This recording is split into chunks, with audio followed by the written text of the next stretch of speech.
ওকে, তো CQ 1, CQ 2, CQ 3 আর হচ্ছে CQ 4 এর গ আর সিকিউ 5 এর গ মানে গরু আর কি। হ্যাঁ, এগুলো করানো হয়েছে, বাড়ির কাজ ছিল। আর যারা পাও নাই তারা তো ইউটিউবে ভিডিও আপলোড দেওয়া হয়েছে, ওখান থেকে দেখে নিয়ে। ঠিক আছে, আজকে এখান থেকে আমাদের পরবর্তী ক্লাস শুরু। তো আমাদের লেকচার শিটে নতুন একটা ফিচার যোগ হয়েছে। সাপোজ আপনি 4 নাম্বার সিকিউতে যান, ওই 4 নাম্বার সিকিউর সলিউশনে দেখেন, ওখানে আমরা নতুন একটা ফিচার যোগ করছি, মূল থিম। ঠিক আছে, দেখছেন 4 নাম্বার লেকচার 4 নাম্বার যেটা সিকিউ, ওখানে দেখছেন নতুন একটা ফিচার যোগ হয়েছে। সবাই মনোযোগ দিয়ে, এটা মেইন, দেখার কিছু নাই। তো দেখেন, হ্যাঁ, তো আমাদের খেয়াল করেন 4 নাম্বার শুনেন কথা বলেন, কথা বলিয়েন না। দেখেন, তো আমাদের লেকচার শিটে নতুন যে ফিচারটা যোগ হয়েছে, ওই ফিচারের নাম হচ্ছে মূল থিম। এই মূল থিম, এই ফিচারটা যোগ করার কারণ কি? আগের দুইটা অধ্যায়, কাজ ক্ষমতা শক্তি আর ভেক্টর অধ্যায়ে এই ফিচারটা ছিল না। এই অধ্যায় থেকে বাকি যতগুলো অধ্যায় আছে, ইনশাআল্লাহ পরবর্তীতে যতগুলো অধ্যায় আমরা পড়বো, সবগুলো অধ্যায়ে এই ফিচারটা থাকবে। আমার প্রশ্ন হচ্ছে, এই ফিচারটা কি? উত্তর হচ্ছে, ফিজিক্সে আর হায়ার ম্যাথের মধ্যে আকাশ পাতাল তফাৎ আছে। হায়ার ম্যাথের অঙ্কগুলো হচ্ছে অনেকটা টাইপ ভিত্তিক অঙ্ক। যদি আপনি সূত্র পারেন তাহলে হায়ার ম্যাথ তেমন কঠিন কিছু না। কিন্তু ফিজিক্সের ব্যাপারটা ওরকম না। ফিজিক্স যে একদম সূত্র বসায় দিবেন অঙ্ক হয়ে গেছে, ব্যাপারটা এমন না। ফিজিক্স হচ্ছে কনসেপচুয়াল। আপনাকে আগে থিমটা বোঝা লাগবে। যে প্রশ্নটা আপনাকে দিছে, আগে ওই প্রশ্নের কনসেপ্ট আপনাকে বোঝা লাগবে, দেন আপনি সূত্রে ফেলতে পারবেন। হায়ার ম্যাথে এরকম না। হায়ার ম্যাথ সোজাসাপটা হিসাব, এটা করলে এটা হবে, এটা করলে এটা হবে। বুঝা গেছে? ফিজিক্সে এই যে মূল থিম, আমরা কি করছি, যে কোনো প্রশ্ন সলভ করার আগে ওই প্রশ্নটা আপনার থেকে কি চাচ্ছে, কিভাবে চাচ্ছে, কিভাবে করবেন, তার একটা মানে বলতে পারেন একটা ইমাজিনেশন আমি এখানে দিয়ে দিছি। তো আমার পক্ষ থেকে আপনাদের আবদার থাকবে যে আপনারা ফিজিক্সের যে কোনো অঙ্ক করার আগে বুঝে বুঝে করবেন। এই থিমটা দেওয়ার উদ্দেশ্য হচ্ছে এটা, যাতে আপনি প্রশ্নটা বুঝেন, প্রশ্নটা আপনি ফিল করতে পারেন, দেন নিজে নিজে আপনি সলভ করতে পারেন। বুঝছেন? আপনি নিজে নিজে বুঝে যদি একটা অঙ্ক সলভ করতে পারেন, আপনার ওই এক্সপেরিয়েন্স দিয়ে আপনি 10টা অঙ্ক সলভ করতে পারবেন। কিন্তু আপনি জাস্ট লেকচার শিট দেখে দেখে দেখে করে দিলেন, তাহলে কিছুই হবে না। আপনি 100টা করলেও গর্ধ থাকবে। বুঝছেন?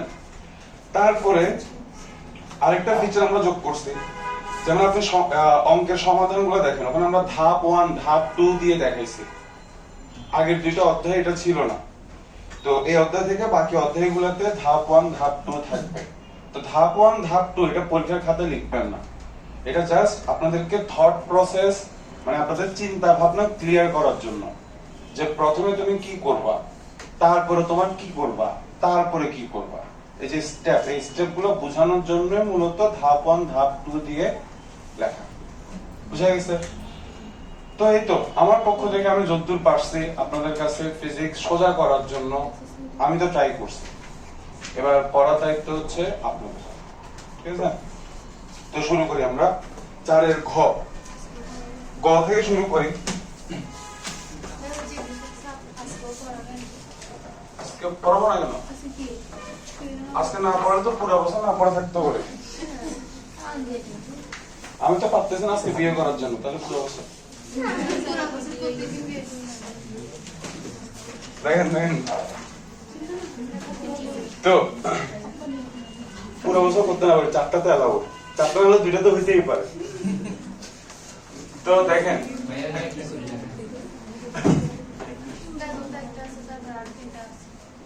আরেকটা হইলে হবে, কেন লাগবে না? এই কথা শুধু রুমের ভিতরে থাকবে, রুমের বাইরে যেতে ফাঁস না হয়। ঠিক আছে? তো এবার 4 এর চিত্র কি দিয়েছে, আমরা আসি অঙ্কে। 4 এর চিত্রে আচ্ছা আচ্ছা এডিট করে দেবো যা ওকে তো চারে এরকম একটা চিত্র দেওয়া আছে এটা হচ্ছে ও এটা হচ্ছে সি এই কোণটা দেওয়া আছে আলফা নিক্ষেপণ বেগ দেওয়া আছে ভি এখানে নিক্ষেপণ বেগ দেওয়া আছে ভি এই পথের নাম হচ্ছে ও এ সি আর এই পথের নাম দিছে হচ্ছে ও বি সি এবার আমি আগে গতে আসি ঠিক আছে গ থেকে আমার ঘ লাগবে কনসেপ্ট বুঝেন ভাই বারবার বলি মুখস্থ করেন না তো উদ্দীপকে কি কি দেওয়া আছে দেখেন আগে আমরা উদ্দীপকটা পড়ি যে আমাকে প্রশ্ন বলছে যে ও বিন্দু থেকে 30 মিটার পার সেকেন্ড বেগে এবং আলফা কোণে নিক্ষিপ্ত একটা বস্তু ও এ সি পথে 3.062 সেকেন্ড সময়ে সি বিন্দুতে পৌঁছায় তাহলে ব্রেক ডাউন করেন আপনি কোন বিন্দু থেকে নিক্ষেপ করছেন ও বিন্দু থেকে নিক্ষেপ করছেন কত বেগে নিক্ষেপ করছেন 30 মিটার পার সেকেন্ড বেগে নিক্ষেপ করছেন তাহলে যে বেগে আমরা নিক্ষেপ করি ওটাকে আমরা বলি হচ্ছে নিক্ষেপণ বেগ মনে আছে তাহলে এখানে নিক্ষেপণ বেগের মান হচ্ছে 30 মিটার পার সেকেন্ড আর নিক্ষেপণ বেগকে আমরা প্রকাশ করে হচ্ছে ভি নট দিয়ে কিন্তু এখানে নিক্ষেপণ বেগকে প্রকাশ করেই দিছে ভি দিয়ে তাহলে উদ্দীপকে প্রশ্নে যেহেতু ভি দিয়ে প্রকাশ করছে আপনাকেও ভি দিয়ে প্রকাশ করা লাগবে কোনো অপশন নাই বুঝা গেছে তাহলে নিক্ষেপণ বেগের মান দিয়ে দিছে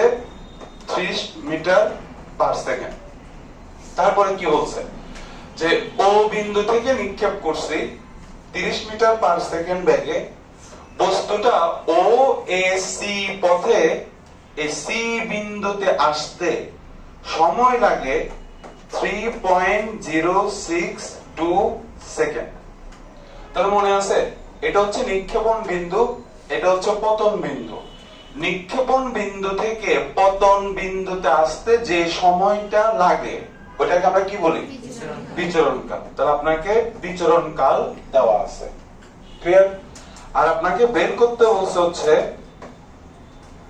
নিক্ষেপণ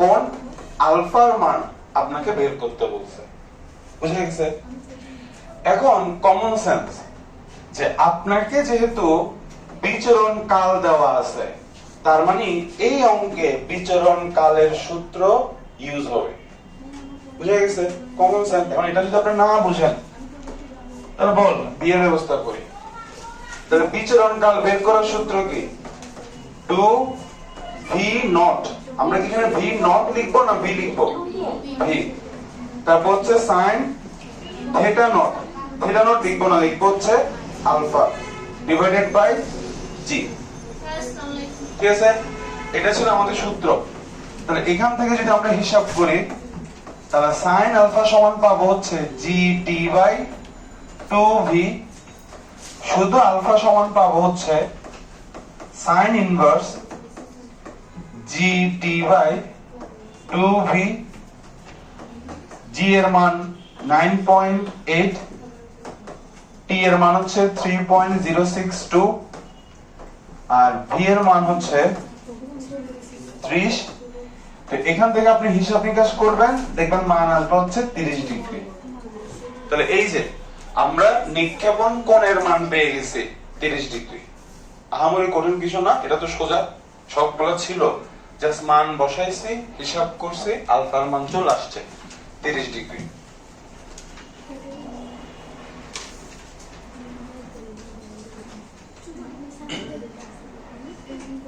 ঠিক আছে তো এবার আমরা ঘতে আসি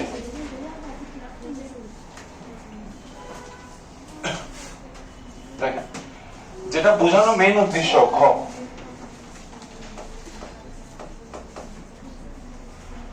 আচ্ছা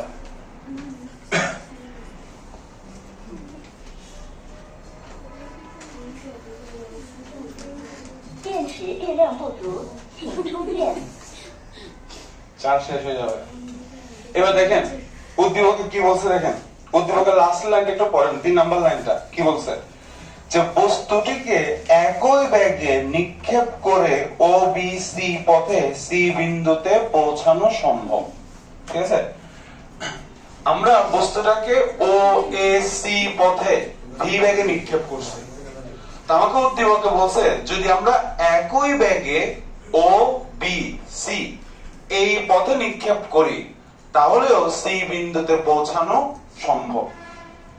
এবার এটা উদ্দীপকে বলা আছে। এবার ঘতে মানে 4 ঘোড়াতে কি বলছে যে ও বি সি পথে সি বিন্দুতে পৌঁছানোর সম্ভাব্যতার গাণিতিক বিশ্লেষণ সহ মতামত দাও। যে একই ব্যাগে যদি নিক্ষেপ করি তাহলে ও বি সি পথে সি বিন্দুতে পৌঁছানো সম্ভব, এই কথাটা কতটুকু সত্য, কতটুকু পসিবিলিটি আছে, এটা গাণিতিক বিশ্লেষণ সহ মতামত দিতে বলছে। বুঝা গেছে? এখন দেখো তো, যদি আমি ও বি সি পথে নিক্ষেপ করি তাহলে নিক্ষেপণ কোণ কি আলফা হবে নাকি অন্য কিছু হবে? অন্য কিছু হবে, কারণ কোণ তো সেম হচ্ছে না। তাহলে আমি ধরলাম নিক্ষেপণ কোণ হচ্ছে আলফা প্রাইম। ওকে, তাহলে আমরা ধরে নিচ্ছি যে আমি যদি আলফা প্রাইম কোণে ও বি সি পথে আলফা প্রাইম কোণে ও বি সি পথে 电量不足，请充电。 আলফা প্রাইম কোণে ও বি সি পথে নিক্ষেপ করি তাহলে সি বিন্দুতে পৌঁছানো সম্ভব। সি বিন্দুতে পৌঁছানো সম্ভব। ঠিক আছে? এবার একটু চিন্তা করে উত্তর দেন। দেখেন, যখন আমি ও এ সি পথে নিক্ষেপ করছি তখন যাত্রা শুরু করছে ও বিন্দু থেকে 电量不足， আর শেষ করছে কোন বিন্দুতে? সি তে। তাহলে এই পথের সাপেক্ষে আনুভূমিক পাল্লা হবে ও থেকে সি। এই দূরত্বটাকে আমরা বলছিলাম হচ্ছে আনুভূমিক পাল্লা। তা আমি যদি ও এ সি পথে নিক্ষেপ করি, মনোযোগ দিও, যদি আমরা ও এ সি পথে নিক্ষেপ করি তাহলে এই দূরত্বটাকে আমরা কি বলবো? আনুভূমিক পাল্লা। আর যদি ও বি সি পথে নিক্ষেপ করি তাহলে ও থেকে যাত্রা করছে আবার সি বিন্দুতে গিয়ে থামছে, তাহলে এই পথের সাপেক্ষে ও সি টা কি? আনুভূমিক পাল্লা। তাহলে উভয় পথের ক্ষেত্রে আনুভূমিক পাল্লা সমান হচ্ছে না ভিন্ন হচ্ছে? সমান হচ্ছে। বুঝা গেছে?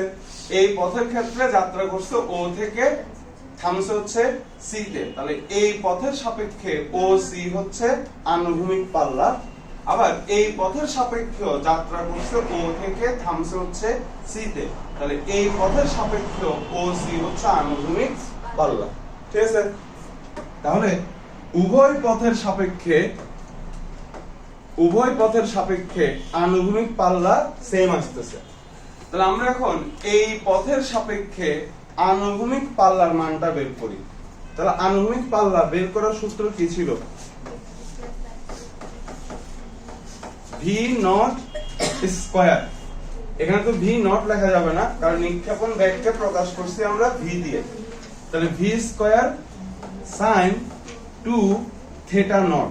আমরা কি থিটা নট লিখবো নাকি আলফা লিখবো? আলফা লিখবো। আলফা ডিভাইডেড বাই জি। তাহলে এটা হচ্ছে এই পথের সাপেক্ষে আনুভূমিক পাল্লার মান। এবার সেম ভাবে আপনি ও বি সি পথের সাপেক্ষে আনুভূমিক পাল্লাটা বের করেন। তাহলে সেম ভি স্কয়ার সাইন 2, এখানে নিক্ষেপণ কোণের মান আসবে আলফা প্রাইম, আর ডিভাইডেড বাই জি। ঠিক আছে? এখন উভয় পথের সাপেক্ষে ও এ সি পথ আর ও বি সি পথ উভয় পথের সাপেক্ষে আনুভূমিক পাল্লার মান পরস্পর সমান। তাহলে আমি এটা সমান এটা লিখতে পারি। তাহলে V square sine 2 alpha by G, এখানে আসবে হচ্ছে V square sine 2 alpha naught by G. এবার আপনি এখান থেকে কাটাকাটি করে বাদ দেন, কি কি বাদ যায়। তাহলে বি স্কয়ার বাদ জি বাদ, তাহলে এই পাশে থাকবে হচ্ছে sin 2 আলফা, এই পাশে থাকবে হচ্ছে sin 2 আলফা প্রাইম। এবার দুই পাশ থেকে আপনি sin কে বাদ দেন, তাহলে এই পাশে থাকবে 2 আলফা, এই পাশে থাকবে 2 আলফা প্রাইম। ক্লিয়ার? এই শেষের লাইনটা তুলিয়েন না আপনারা, একদম শেষের লাইনটা এটা তুলিয়েন না। তো দুই পাশ থেকে যদি আমরা সাইন কে বাদ দেই তাহলে এখানে পাবো কত 2 আলফা, এখানে পাবো হচ্ছে 2 আলফা প্রাইম। এবার দুই পাশ থেকে যদি আপনি 2 কে বাদ দেন তাহলে পাচ্ছেন কি alpha prime equal to alpha. Clear? আর আলফার মান গতে কত আসছে 30 ডিগ্রি, তাহলে আলফা প্রাইম সমান আপনি পাচ্ছেন 30 ডিগ্রি। এই তিনটা লাইন তুলিয়েন না ভাই, মানা করছি না তোলার জন্য। আলফা প্রাইমের মান আপনি কত পাচ্ছেন 30 ডিগ্রি। এভাবে করলে অঙ্কটা মিলবে না, অঙ্কের লজিক মিলবে না। কেন মিলবে না আমি বলি, কারণ আমরা কি বলছি যে ও বি সি পথে নিক্ষেপ করলে সি বিন্দুতে পৌঁছানো সম্ভব যদি কোণের মান কত হয় আলফা প্রাইম হয়। এই যে দেখেন, যদি আমরা আলফা প্রাইম কোণে নিক্ষেপ করি তাহলে ও বি সি পথে সি বিন্দুতে পৌঁছানো সম্ভব। আর আলফা প্রাইমের মান আপনি কত পাচ্ছেন 30 ডিগ্রি। আবার দেখেন তো আলফার মানও কত আসছে 30 ডিগ্রি। তাহলে দুইটার মান যদি সমান হয় তাহলে তাদের পথ কি ভিন্ন হবে না একই হবে? একই হবে না। বুঝছেন কথাটা? আলফার মান আসছে 30 ডিগ্রি, তাহলে আলফার মান যদি 30 ডিগ্রি হয় আলফা প্রাইমের মান 30 ডিগ্রি কখনো হবেই না। যদি হয় তার মানে তাদের পথ আসলে ভিন্ন না, তাদের পথ হচ্ছে একই। কথা বোঝা গেছে? তাহলে এভাবে করা যাবে না। এই তিন লাইন আপনাকে করতে হবে এভাবে। পথ কিন্তু একই হইতে, কোণ কিন্তু একই হইতে পারবে না, কারণ কোণ একই হলে তো পথ ভিন্ন হচ্ছে না। তাহলে কিভাবে হিসাব করতে হবে? এইভাবে হিসাব করতে হবে। এই যে sin 2 আলফা প্রাইম, এটাকে চাইলে আমি লিখতে পারি 180 ডিগ্রি মাইনাস 2 আলফা প্রাইম। কোন নিয়মে? ত্রিকোণমিতির চতুর্ভাগের হিসাব অনুযায়ী। আমরা যখন কোনো কিছু চেঞ্জ করি এমন ভাবে চেঞ্জ করতে হয় যাতে নতুনটাকে ভাঙলে আগেরটা আসে। তাহলে দেখুন তো এটাকে ভাঙলে এটা আসে কিনা। 180 ডিগ্রি 90 এর কয় গুণিতক? 2 গুণিতক, জোড় গুণিতক হলে অনুপাত চেঞ্জ হয় না। তাহলে এটাকে যদি আমরা ভাঙি সাইন ছিল সাইনই থাকবে। আর এটা কোন চতুর্ভাগে থামে? দ্বিতীয় চতুর্ভাগে। এই যে 180 ডিগ্রি যেহেতু মাইনাস, তাহলে সামনে আসবো না, পেছনে যাব। পেছনে গেলে আমরা থামবো সাইনের ঘরে, তাহলে সাইন নিজের ঘরে থামছে। নিজের ঘরে থামলে চিহ্ন চেঞ্জ হয় না। তাহলে ছিল প্লাস, এটাকে ভাঙলে আসবে হচ্ছে প্লাস। আর এখান থেকে পাচ্ছি 2 আলফা প্রাইম। তার মানে এটা যে কথা এটাও কি সেম কথা। ক্লিয়ার? এবার তুমি দুই পাশ থেকে সাইনকে বাদ দাও, তাহলে এই পাশে থাকবে 2 আলফা। ভাই 180 কেন বসেছেন? কারণ এই প্রথম কথা হচ্ছে এখানে তো 90 এর বিজোড় গুণিতক বসানো যাবে না, কারণ বিজোড় গুণিতক যদি বসাই তাহলে এটাকে ভাঙলে সাইন হয়ে যাবে cos। ঠিক আছে? তাহলে বিজোড় গুণিতক বসানো যাচ্ছে না। আর চতুর্ভাগের নিয়ম অনুযায়ী আপনি যখন ভাঙবেন তখন 90 এর একদম কাছাকাছি গুণিতকটা নিতে হয়। তাহলে জোড়ের মধ্যে 90 এর একদম কাছাকাছি গুণিতক আছে হচ্ছে 180। এরপরে জোড় গুণিতক আছে কত? 4, 360। তাহলে একদম কাছাকাছি কি আছে? 180। একদম কাছাকাছিটা নেওয়া লাগবে। এবার দুই পাশ থেকে সাইন বাদ, তাহলে এই পাশে থাকবে 2 আলফা, এই পাশে থাকবে হচ্ছে 180 ডিগ্রি মাইনাস 2 আলফা প্রাইম। এবার আপনি মান বসান। আলফার মান হচ্ছে 30 ডিগ্রি, তাহলে এখানে আসবে হচ্ছে 60 ডিগ্রি। এবার যদি আপনি এখান থেকে হিসাব করেন 2 আলফা প্রাইমের মান আসবে 120 ডিগ্রি, তাহলে শুধু আলফা প্রাইমের মান আসবে হচ্ছে 60 ডিগ্রি। ঠিক আছে? তার মানে এই আলফা প্রাইমের মান যদি আমি চাই যে ও বি সি পথে নিক্ষেপ করলে বস্তুটা সি বিন্দুতে আসুক, তাহলে আলফা প্রাইমের মান কত হওয়া লাগবে? 60 ডিগ্রি হওয়া লাগবে। বুঝা গেছে ব্যাপারটা? তাহলে এই অঙ্কে এখান থেকে ক্যালকুলেট থাকিয়ে না, আপনারা এভাবে করে ফেলেন। এভাবে কিন্তু হবে না, কারণ এভাবে হিসাব করলে আলফা প্রাইমের মান আসতেছে 30 ডিগ্রি, যেটা চিত্রের সাথে মিলতেছে না। কারণ আলফার মান যদি 30 ডিগ্রি হয় আলফা প্রাইমের মান কখনো 30 ডিগ্রি হবে না। বুঝা গেছে? তাহলে আপনাকে হিসাব করতে হবে এভাবে। এভাবে হিসাব করলে আলফা প্রাইমের মান পাচ্ছি আমরা 60 ডিগ্রি। ওকে?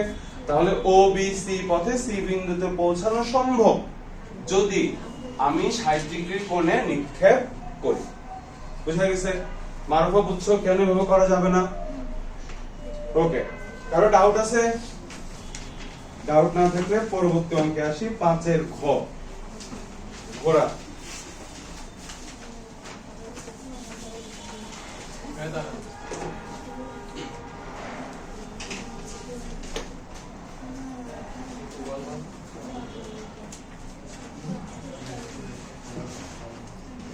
ঠিক আছে, এর মধ্যে একটু জিজ্ঞেস করা যাক। বলো দেখি, মারুফা বলো, এভাবে কেন করা যাবে না? যদি আমি এভাবে করি তাহলে আলফা প্রাইমের মান পাচ্ছি 30 ডিগ্রি। তো আলফা প্রাইমের মান 30 ডিগ্রি পেলে সমস্যা কি? মানে তারা একই পথে যাচ্ছে, যা তো মানে বোঝা যাচ্ছে, কিন্তু কোন হিসাব করলে এটা তো মিলছে না। এখানে পথ হচ্ছে কি ভিন্ন। হ্যাঁ, তাহলে আলফার মান যেহেতু 30 ডিগ্রি, তাহলে আলফা প্রাইমের মান কখনো 30 ডিগ্রি সম্ভব না, অন্য কিছু হবে। দ্যাটস এভাবে করা যাবে না। নাও পরবর্তী অঙ্ক, সি কিউ 5 এর ঘ। গ আমরা করাইছি, ব্যাক বের করে আমরা গত ক্লাসে করাইছি। এবার আমরা ঘতে আসি। তার আগে উদ্দীপকটা ভালো করে দেখেন কি বলছে। উদ্দীপকে আপনাকে এরকম একটা চিত্র দেওয়া আছে, এরকম একটা চিত্র দেওয়া আছে, এরকম দেওয়া আছে, তারপরে এরকম দেওয়া আছে ভি নট, তারপরে এরকম দেওয়া আছে A B, A R B, আর এখানে দেওয়া আছে নিক্ষেপণ কোণ থিটা প্রাইম। ওকে, এবার মনোযোগ দাও, কথা কইও না। দেখো প্রশ্ন কি কি বলছে, যে দুই বন্ধু সুমন ও রানা দেখলো যে ভূপৃষ্ঠস্থ ও বিন্দু থেকে একটা বস্তুকে 32 মিটার পার সেকেন্ড বেগে 30 ডিগ্রি কোণে নিক্ষেপ করায়। তাহলে কত বেগে নিক্ষেপ করছি আমরা? 32 মিটার পার সেকেন্ড বেগে নিক্ষেপ করছি। কত কোণে নিক্ষেপ করছি? 30 ডিগ্রি কোণে নিক্ষেপ করছি।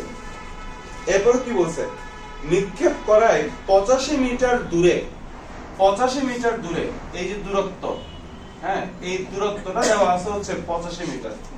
এবার বলো তো এই দূরত্বটাকে আমরা কি বলি? আনুভূমিক সরণ বা আনুভূমিক দূরত্ব, যেটাকে আমরা প্রকাশ করি হচ্ছে x দিয়ে। তাহলে আনুভূমিক সরণ আমাকে দেওয়া আছে 85 মিটার।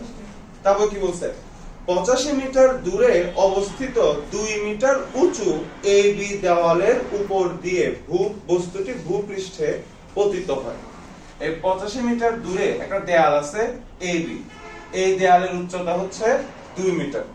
তা আমাকে বলছে যদি আমরা 32 মিটার পার সেকেন্ড বেগে 30 ডিগ্রি কোণে একটা বস্তু নিক্ষেপ করি, তাহলে বস্তুটা 85 মিটার দূরে অবস্থিত 2 মিটার উঁচু দেয়ালের উপর দিয়ে ভূপৃষ্ঠে গিয়ে পতিত হয়। বুঝছেন? এবার খতে কি বলছে, বলছে নিক্ষেপণ কোণের মান সর্বনিম্ন কি পরিবর্তন করলে প্রাসটি এ বি দেয়ালে বাধা পাবে। মানে আমি নিক্ষেপ করছি কত কোণে? 30 ডিগ্রি কোণে। যখন আমি 30 ডিগ্রি কোণে নিক্ষেপ করছি তখন বস্তুটা কি এ বি দেওয়ালে বাধা পাচ্ছে না এ বি দেওয়ালের উপর দিয়ে ভূপৃষ্ঠে পতিত হচ্ছে? উদ্দীপক করো। যদি আমি 30 ডিগ্রি কোণে নিক্ষেপ করি তখন কি হচ্ছে, নিক্ষেপ করায় 85 মিটার দূরে অবস্থিত 2 মিটার উঁচু এ বি দেয়ালের উপর দিয়ে বস্তুটি ভূপৃষ্ঠে পতিত হয়। তাহলে আমি যদি 30 ডিগ্রি কোণে নিক্ষেপ করি তাহলে বস্তুটা দেয়ালে বাধা পাচ্ছে না, এই দেয়ালের উপর দিয়ে ভূপৃষ্ঠে গিয়ে পতিত হয়। বুঝছো? এখন আমাকে প্রশ্ন বলছে এই নিক্ষেপণ কোণের মান সর্বনিম্ন কত পরিবর্তন করলে এই দেয়ালে বাধা পাবে, মানে দেয়ালে আটকে যাবে, দেয়ালের উপর দিয়ে যেতে পারবে না। বুঝছেন প্রশ্ন? বুঝছো? এখন কত করে নিক্ষেপ করতে হবে এটা তো আমরা জানি না, তা আমরা ধরে নিচ্ছি যে আমি যদি আলফা কোণে নিক্ষেপ করি, আলফা কোণে যদি আমি নিক্ষেপ করি তাহলে এ বি দেয়ালে বাধা পাবে, এ বি দেয়ালের উপর দিয়ে যেতে পারবে না। বুঝা গেছে? এখন তুমি আমরা বলো আমরা কেন এভাবে করতেছি? কারণ দেখো, যখন আমি 30 ডিগ্রি কোণে নিক্ষেপ করছি তখন কি দেওয়ালে বাধা পাচ্ছে নাকি দেওয়ালের উপর দিয়ে যাচ্ছে? উপর দিয়ে যাচ্ছে। আর আমরা ধরছি যে আলফা কোণে নিক্ষেপ করলে দেয়ালে বাধা পাবে। এবার আমরা এখন হিসাব করব, হিসাব করে আমরা আলফার মান, কথার কথা বোঝানোর জন্য আলফার মান পেলাম হচ্ছে 29 ডিগ্রি। তাহলে কত পরিবর্তন করতে হবে? আগে ছিল কত ডিগ্রি? 30 ডিগ্রি। 30 ডিগ্রি কোণে নিক্ষেপ করলে দেওয়ালের উপর দিয়ে যাচ্ছে, আর 29 ডিগ্রি কোণে নিক্ষেপ করলে দেওয়ালে বাধা পাচ্ছে। তার মানে আমাকে কোণ কত ডিগ্রি পরিবর্তন করতে হবে? 1 ডিগ্রি। ঠিক আছে? তার মানে কোন ভাবে যদি আমি এটা বের করতে পারি আমার অঙ্ক শেষ। ক্লিয়ার? কত কোণে নিক্ষেপ করলে বাধা পাবো এটা বের করতে পারলে অঙ্ক শেষ। ওকে, তাহলে শুরু করা যাক। যে ধরি আলফা কোণে নিক্ষেপ করলে, আলফা কোণে নিক্ষেপ করলে বস্তুটি, যদি আমি আলফা কোণে নিক্ষেপ করি তাহলে বস্তুটি এ বি দেওয়ালে বাধা পাবে, এ বি দেওয়ালে বাধা পাবে। এবার আমাকে বলেন, একটু চিন্তা করি, এ বি দেওয়ালে বাধা পাওয়া মানে বস্তুটার উলম্ব সরণ কত হবে? চিন্তা করেন তো, প্রশ্ন বুঝছেন? বস্তুটা যদি এ বি দেওয়ালে বাধা পায় তাহলে বস্তুটার উলম্ব সরণ কত হবে? দেয়ালের উচ্চতা যত তত, কারণ বস্তুটা একদম দেয়ালের মাথায় গিয়ে বাধা পাচ্ছে। তাহলে দেখেন তো বস্তুটার উলম্ব সরণ কত আসতেছে? 2 মিটার। আর উলম্ব সরণকে আমরা প্রকাশ করি হচ্ছে y দিয়ে। 2 মিটার কেন বুঝছেন? কারণ বস্তুটা দেওয়ালে গিয়ে বাধা পাচ্ছে, এখানে গিয়ে বাধা পাচ্ছে। তাহলে এখানে গিয়ে বাধা পাওয়া মানে বস্তুর উলম্ব সরণ কত? দেওয়ালের উচ্চতা যত তত। তাহলে বস্তুর উলম্ব সরণ আমরা পাচ্ছি ভাইয়া 2 মিটার। यस, এটা আরেকটু নিচে নামাইলে কি সমস্যা? ওই যে সর্বনিম্ন কথাটা বলছিলেন তাই।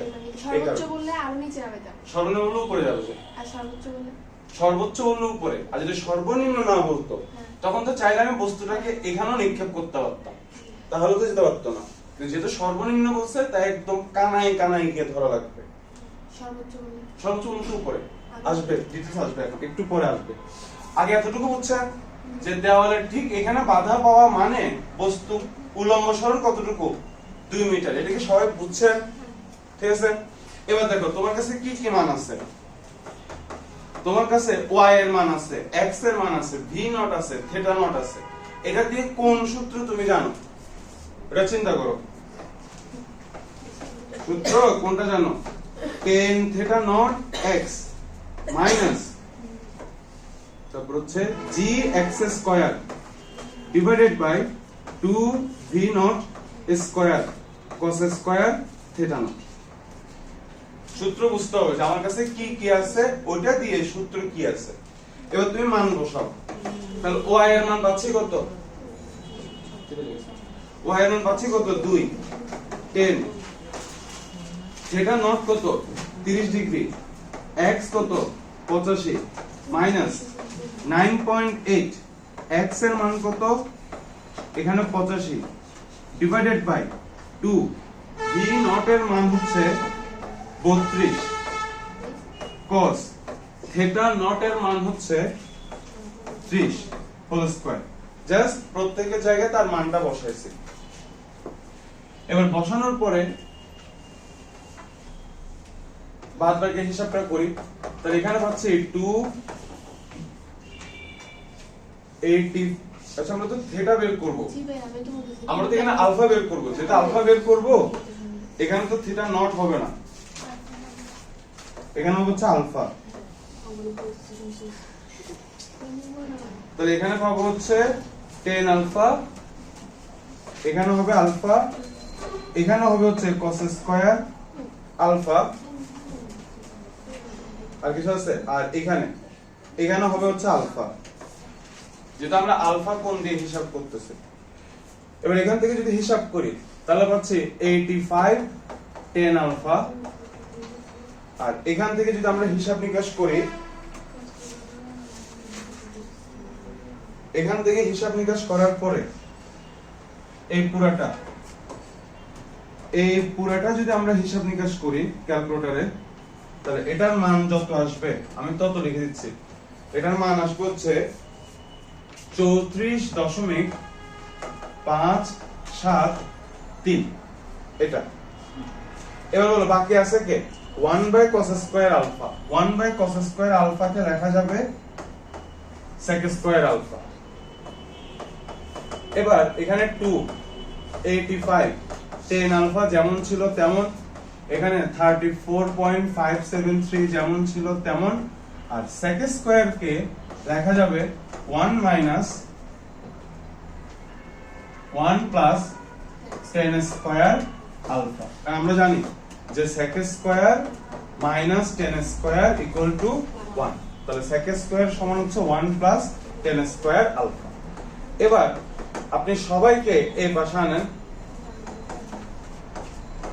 তার আগে একটু হিসাব করেন, এটাকে দিয়ে আপনি ব্র্যাকেটের ভিতরে গুণ দিয়ে দেন, তাহলে আসবে 34.573 মাইনাস 34.573 10 স্কয়ার আলফা। এবার এই ডান পাশে সবাইকে আপনি বাম পাশে আনেন, তাহলে ডান পাশে সবাইকে যদি আপনি বাম পাশে আনেন তাহলে আপনি পাবেন এটা ছিল মাইনাস, এই পাশে আসলে হবে প্লাস, এটা ছিল প্লাস, এই পাশে আসলে হবে মাইনাস, এটা ছিল মাইনাস, এই পাশে আসলে হবে প্লাস, তখন এই পাশে টোটাল থাকবে 36.573 ইকুয়াল টু 0। ঠিক আছে, এই 2 আর 34 যোগ হয়ে 36। হিসাব ক্লিয়ার? কি করা হয়েছে? ওকে, জাস্ট মান বসাইছি, ক্যালকুলেটরে হিসাব করে যেটা আসছে ওটা লিখছি। তাহলে 1/cos স্কয়ার আলফা হয়ে যাবে sec square alpha, sec square alpha কে লেখা যাবে 1 প্লাস 10 স্কয়ার আলফা। এটাকে দিয়ে ব্র্যাকেটের ভিতরে গুণ দিছি, তারপর সবাইকে ডান পাশে এনে যা আসে তা লিখছি। এবার আপনারা ক্লাস 9 10 এ দ্বিঘাত সমীকরণের সূত্র শিখে আসছেন, ax square plus bx plus c equal to 0। এখান থেকে x এর মান বের করার সূত্র ছিল minus b plus minus root over b square minus 4ac by 2a। মনে পড়ে এই সূত্র? তাহলে দেখেন এটাকে আপনি এটার সাথে তুলনা করেন, এই যে 34.578 এটা হচ্ছে সমীকরণের a, আর আপনি 10 আলফা কে যদি x ধরেন, 10 আলফা কে x, তাহলে এখানে আছে 10 স্কয়ার, তাহলে 10 আলফা কে যদি x ধরি তাহলে এখানে আসবে হচ্ছে x স্কয়ার। ক্লিয়ার? দেন এটাকে ধরলাম আমরা সমীকরণের b, আর 10 আলফা কে আমরা ধরছি হচ্ছে x, আর এই পুরাটা হচ্ছে সমীকরণের c। তাহলে দেখুন তো হুবহু দ্বিঘাত সমীকরণের সাথে মিলছে কি মিলে নাই? মিলছে। তাহলে আমি দ্বিঘাত সমীকরণের এই সূত্র এই অঙ্কে অ্যাপ্লাই করতে পারবো। বুঝা গেছে? ঠিক আছে, এটা হচ্ছে সমীকরণের a। 10 আলফা যদি x হয় 10 স্কয়ার হবে x square.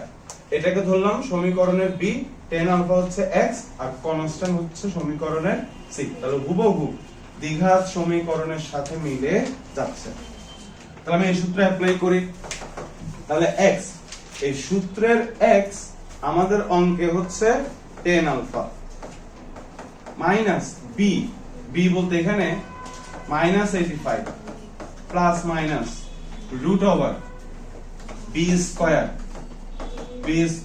Minus 4a, a বলতে এখানে 34.573, 34.573, আর c বলতে constant 36.573 divided by 2a, 2a, a মানে হচ্ছে 34.573। বুঝা গেছে? ওকে, এবার এখান থেকে যদি আপনি হিসাব করেন বাকিটা, এবার এখান থেকে আপনি দেখেন এখানে প্লাস নিয়ে হিসাব করা যাবে, আবার মাইনাস নিয়েও হিসাব করা যাবে। তো যদি আপনি প্লাস নিয়ে হিসাব করেন তাহলে বাম পাশে পাবেন হচ্ছে 10 আলফা, আর এখান থেকে প্লাস নিয়ে হিসাব করে টোটাল যেটা আসবে আমি লেকচার শিট থেকে ওটা সরাসরি লিখে দিচ্ছি। আসবে হচ্ছে 1.9, মানে আমি একটা লাইন স্কিপ করছি। এবার 10 কে আপনি ওই পাশে পাঠান, তাহলে হয়ে যাবে 10 ইনভার্স 1.9। এবার এখান থেকে যে মানটা আসবে ওই মানটা হবে হচ্ছে 62.24 ডিগ্রি। আর যদি মাইনাস নিয়ে হিসাব করি তাহলে এখান থেকে আপনি যে মানটা পাবেন সেটা আমি লিখে দিচ্ছি। 10 আলফা সমান পাবেন হচ্ছে 0.556। এবার 10 কে আপনি ওই পাশে পাঠান, তাহলে হবে হচ্ছে 10 ইনভার্স, আর এখান থেকে যদি আপনি হিসাব করেন মান আসবে হচ্ছে 29.07 ডিগ্রি। ঠিক আছে, এখানে ক্যালকুলেশনটা আপনারা করতে পারবেন না, ক্যালকুলেটরে করেন। ওকে, এতটুকু ক্লিয়ার? এবার দেখো আমরা কি বলছিলাম যে আমরা যদি আলফা কোণে নিক্ষেপ করি তাহলে বস্তুটা দেয়ালের কিনারায় গিয়ে বাধা পাবে। আর আলফার মান আপনি কয়টা পেলেন? দুইটা। তার মানে আমি যদি 62.24 ডিগ্রি কোণে নিক্ষেপ করি, এতটুকু ছিল হচ্ছে এই যে থিটা নট, এই থিটা নট ছিল হচ্ছে 30 ডিগ্রি, তাহলে 62 মানে কি আরো বেশি। তাহলে আমি যদি আরো বেশি কোণে নিক্ষেপ করি তাহলেও বস্তুটা দেয়ালে বাধা পাবে। আবার আমি যদি 29.07 ডিগ্রি কোণে নিক্ষেপ করি, মানে একটু কম নিক্ষেপ করি, তাহলেও দেয়ালে গিয়ে বাধা পাবে। তাহলে দেয়ালে বাধা পাওয়ার কোণ কয়টা পাচ্ছে? দুইটা। একটা হচ্ছে 62.24 আর একটা হচ্ছে 29.07। ঠিক আছে, এতটুকু মাথায় গেছে? এখন প্রশ্নে আমাকে কি বের করতে বলছে? সর্বনিম্ন।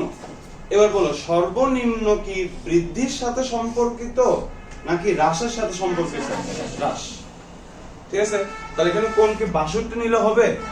কারণ কোণ আগে ছিল কত? 30। তা আপনি যদি 60 নেন, 62 নেন, তাহলে কোণ কি হ্রাস না বৃদ্ধি করা লাগবে? বৃদ্ধি। বৃদ্ধি সর্বনিম্নের সাথে সম্পর্কিত না। তাহলে আপনাকে কোণ নিতে হবে এখানে কোনটা? 29.07। আমাকে বলছে সর্বনিম্ন কত কোণে নিক্ষেপ করতে হবে। ঠিক আছে, তাহলে সর্বনিম্ন জিনিসটা হচ্ছে হ্রাসের সাথে সম্পর্কিত। তাহলে আমাদেরকে কোণ নিতে হবে এটা। তাহলে আমাকে বলছে সর্বনিম্ন কত পরিবর্তন করতে হবে। তাহলে এই যে সর্বনিম্ন পরিবর্তন আমরা বের করে ফেলি। শুরুতে ছিল কত? 30। আর এখন কত কোণে নিক্ষেপ করলে দেয়ালে আটকাবে? 29.07। তাহলে পরিবর্তন করতে হচ্ছে কত ডিগ্রি? 0.93 ডিগ্রি।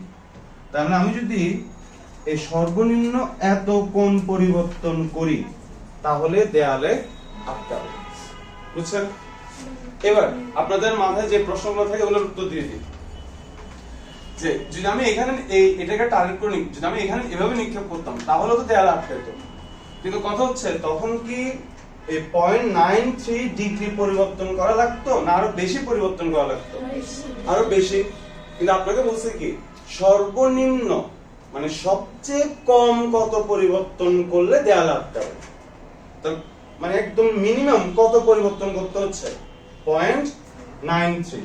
যদি আমি এখানে আটকাই তখন কিন্তু 0.93 পরিবর্তন করলে হবে না, তখন পরিবর্তন করতে হবে আরো অনেক বেশি। কিন্তু আমার কাছে চাইছে মিনিমাম মানে একদম কম কত পরিবর্তন করলে, তখন আপনাকে কানাডা ধরে হিসাব করা লাগবে। বুঝছেন? এবার আমি প্রশ্ন করি, আপনি একটু উত্তর দেন, দেন আমি অঙ্কে পরবর্তী যাই। ছেলেদের মধ্যে প্রশ্ন, মেয়েদের মধ্যে করি। বলবা দেখি। এই যে বললেন আনিশার নাম, আনিশা বলবেন যেখানে ওয়াই এর মান যে 2 মিটার হবে এটা আমরা বুঝছি কিভাবে? ওয়াই এর মান যে 2 মিটার হবে এটা বুঝছি কিভাবে? না পায় না। বলো দেখি, সুলতানা বলো, সুলতান পারে না, সানজিদা বলেন। যেখানে ওয়াই এর মান যে আমরা 2 মিটার ধরছি, 2 মিটার কেমনে ধরছে? কোন যুক্তিতে ধরছে? এটা উলম্ব সরণ যে 2 মিটার হবে এটা আমরা ধরছি কিভাবে? প্রশ্ন হচ্ছে ওইটা। বলো আঁকি বলো তো কই দেওয়া আছে আন্তর্জা বলেন আমাদেরকে আমরা কি বের করতে চাচ্ছি আমরা বলছি যে আলফা কোণে যদি আমরা নিক্ষেপ করি তাহলে বস্তুটা দেয়ালে গিয়ে আটকাবে তাহলে দেখেন এই বস্তুটা যে দেয়ালে গিয়ে আটকাচ্ছে এই দেয়ালে আটকানো মানে বস্তুর উলম্ব সরণ কত হচ্ছে দেয়ালের উচ্চতা যা তা তাহলে দেয়ালের উচ্চতা কত 2 তাহলে বস্তুর উলম্ব সরণও কত হবে 2 ঠিক আছে এই কারণে আমরা উলম্ব সরণ যে 2 মিটার হবে এটা বুঝে গেছি ক্লিয়ার আর তো তেমন কিছু নাই আর এই জিনিসটা তো বুঝতে লাগবে এটা হচ্ছে দ্বিঘাত সমীকরণের ফরম্যাটে আসছে তাই দ্বিঘাত সমীকরণের সূত্র অ্যাপ্লাই করছে আচ্ছা আর সর্বনিম্ন পরিবর্তন বলছে বিধায় আপনি এখন দেয়ালের কিনারা ধরে হিসাব করছেন যদি সর্বনিম্ন পরিবর্তন না বলতো তাহলে আপনি অন্য যে কোনো পয়েন্ট ধরে হিসাব করলে হতো ক্লিয়ার ডাউট আছে আমাকে বলছে কত পরিবর্তন করতে হবে তাহলে যখন 30 ডিগ্রি কোণ নিক্ষেপ করছি তখন দেয়ালে আটকাইছে কি আটকায় নাই আটকায় নাই এবার আমরা বের করছি কত কোণে নিক্ষেপ করলে আটকাবে দেন বিয়োগ করলে আমি পেয়ে যাব যে সর্বনিম্ন কোণের পরিবর্তন কত করা লাগবে না পরবর্তী অঙ্কে আসি 6 নম্বরটা আল্লাহ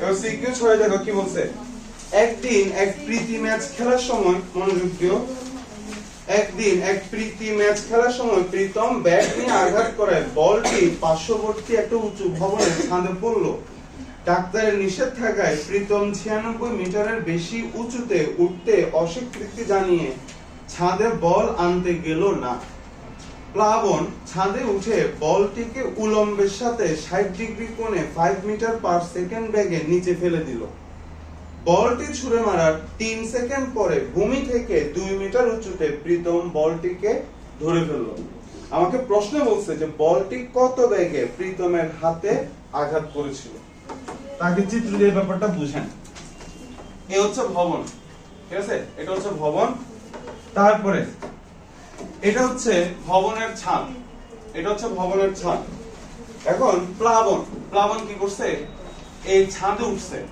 ছাদে উঠে উলম্বের সাথে বলটাকে নিক্ষেপ করছে কত কোণে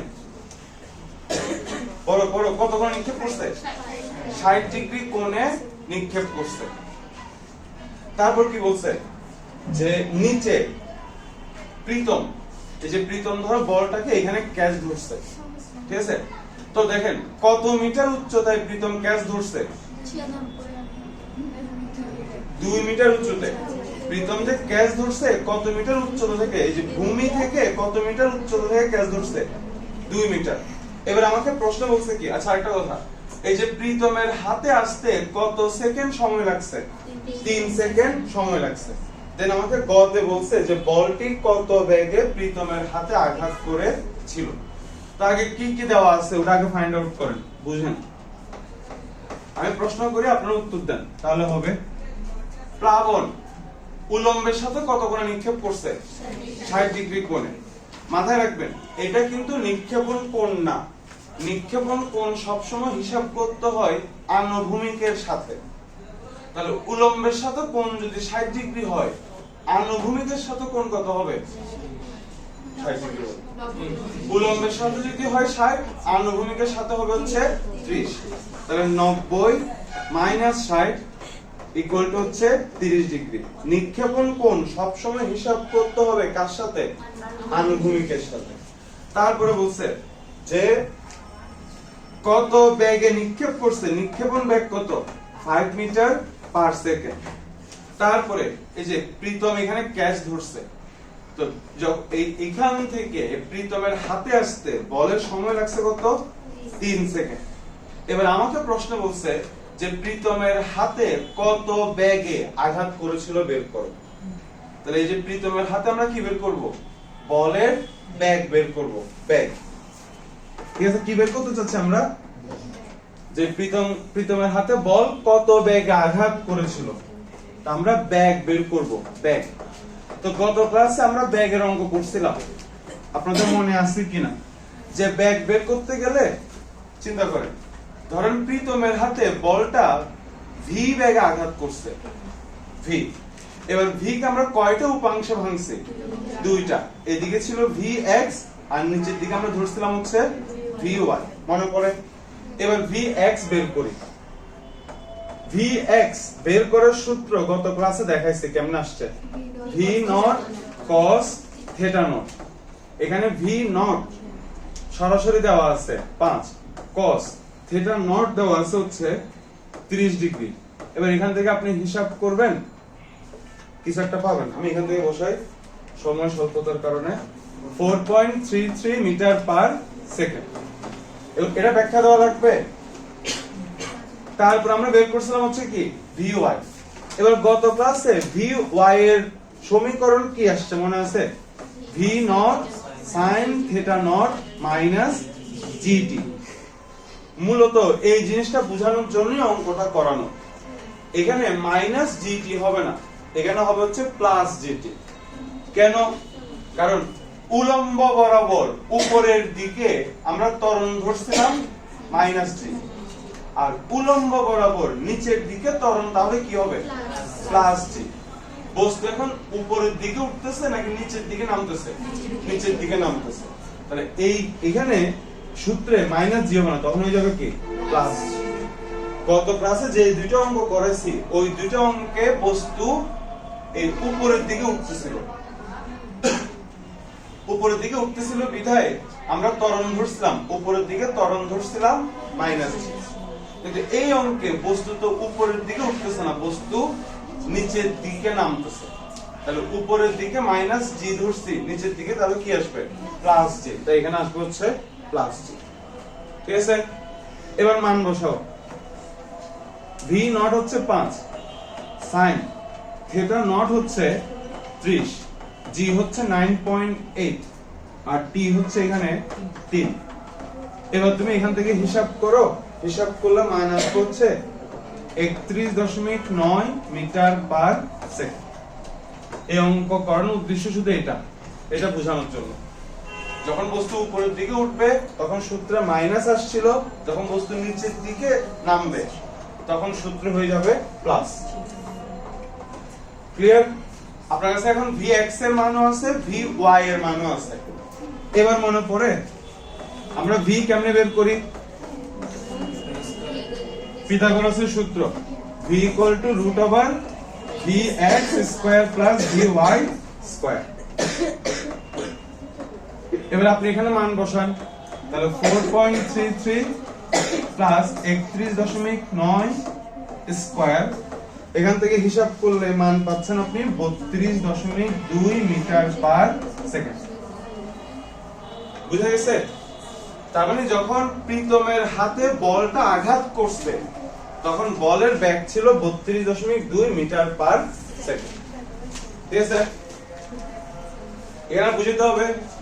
দেখি মেশিনে বলো এখানে প্লাস কেমন হলো?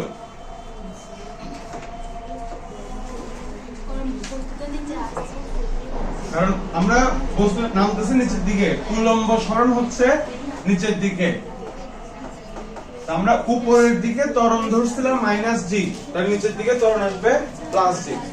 কথা বলিও না। এবার ঘতে আসিস, এবার ঘতে আসো। ঘোরা আমার তো সময় আছে 2-3 মিনিট।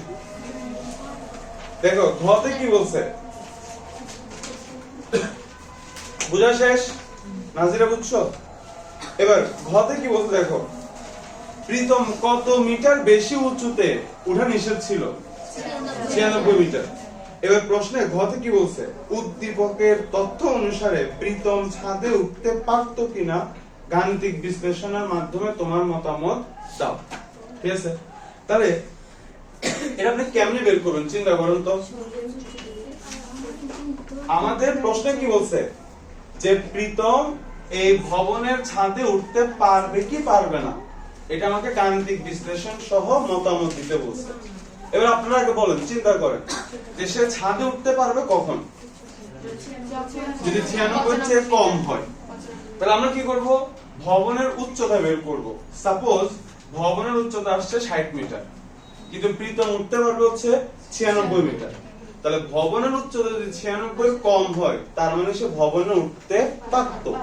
আর যদি ভবনের উচ্চতা 96 চাইতে বেশি হয় তার মানে সে ভবনে উঠতে পারত না। এই জিনিসটাই আমাকে যাচাই করা লাগবে, ঠিক আছে? তাহলে আপনি ভবনের উচ্চতা বের করতে পারলেই কিন্তু অঙ্কটা শেষ। ক্লিয়ার এতটুকু? এবার দেখো কেমনে করবা। 2 মিনিটের অঙ্ক, একটু ঠান্ডা করে চিন্তা করো।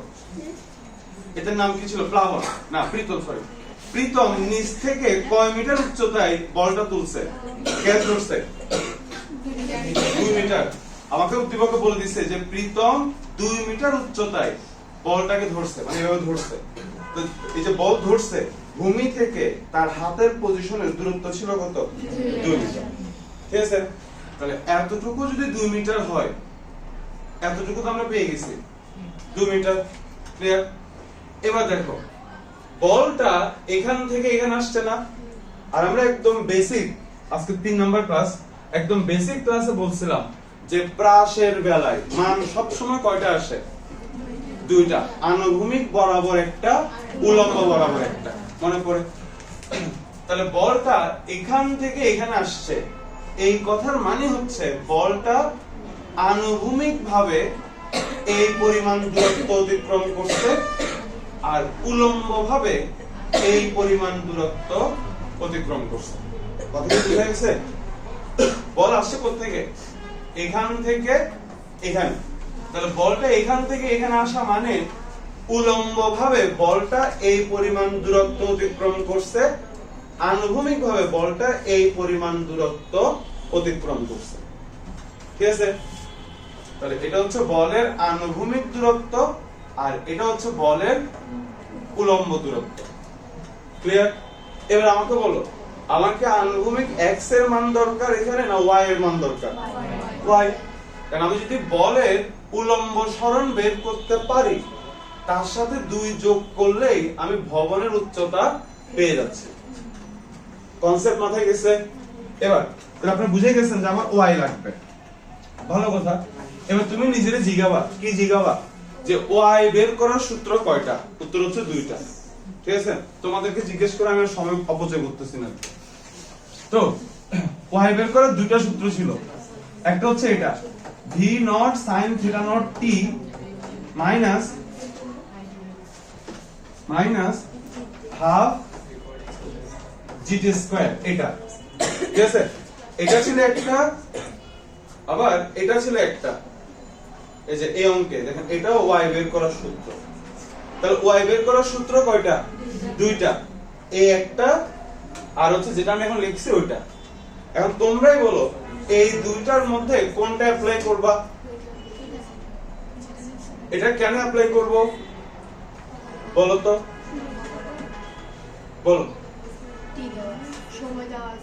কারণ এখানে কি আছে? কত সেকেন্ড পরে আঘাত করছে? 3 সেকেন্ড। সময় আপনার কাছে আছে না? তাহলে এই y এর এই সূত্রে কি সময়ের ব্যবহার আছে? নাই। এই যে t নাই, এই সূত্রে t নাই, কিন্তু এখানে কি আছে? t আছে। আপনি এটা ধরেও করতে পারবেন, কিন্তু আপনার জন্য হিসাব অনেক জটিল হয়ে যাবে। এখানে সব যেহেতু আছে, সূত্রটাও সোজা, তাহলে এটা অ্যাপ্লাই করব। এতটুকু বোঝা গেছে? এভাবে নিজে জিগাবেন, তাহলে অঙ্ক করে মজা পাবেন, নয়তো সব এলোমেলো লাগবে। পরবর্তী কথা, এখানে মাইনাস দেওয়া লাগবে না প্লাস? এই অঙ্কে মাইনাস হবে না প্লাস? প্লাস। কারণ এটা আমরা শিখছিলাম হচ্ছে উপরে নিক্ষেপ করলে, কিন্তু এখানে বস্তু আমরা নিচে নিক্ষেপ করছি, তাহলে এখানে মাইনাসের জায়গায় হবে প্লাস। এবার তুমি কি করবা? ডিসিম করবা, মান বসাবো। v নট কত? 5, sin থিটা নট কত? 30, তারপরে t হচ্ছে 3।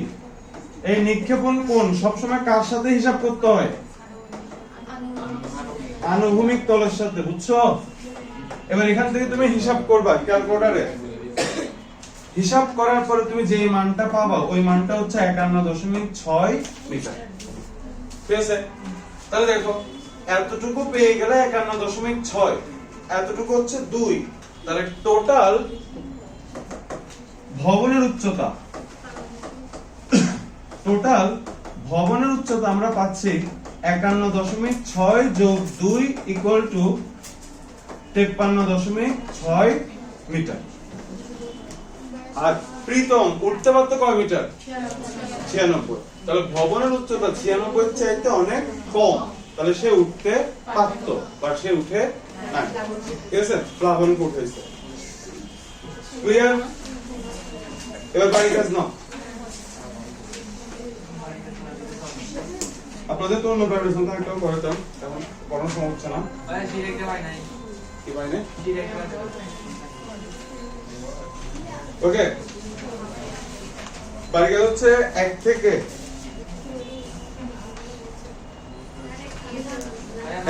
6। তারপরে আজকে 6 যোগ হয়েছে 7, 1 থেকে 6। তারপর হচ্ছে 8 এর গ মানে গরু, 8 এর গরু। তারপর হচ্ছে 9 এর গরু, ব্যাগের অঙ্ক আর কি। 10 এর গরু, 10 এর গরু। তারপরে 12 এর গরু,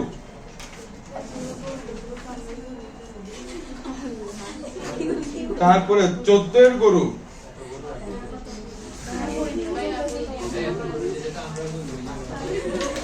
ওকে আজকে এতটুকুই।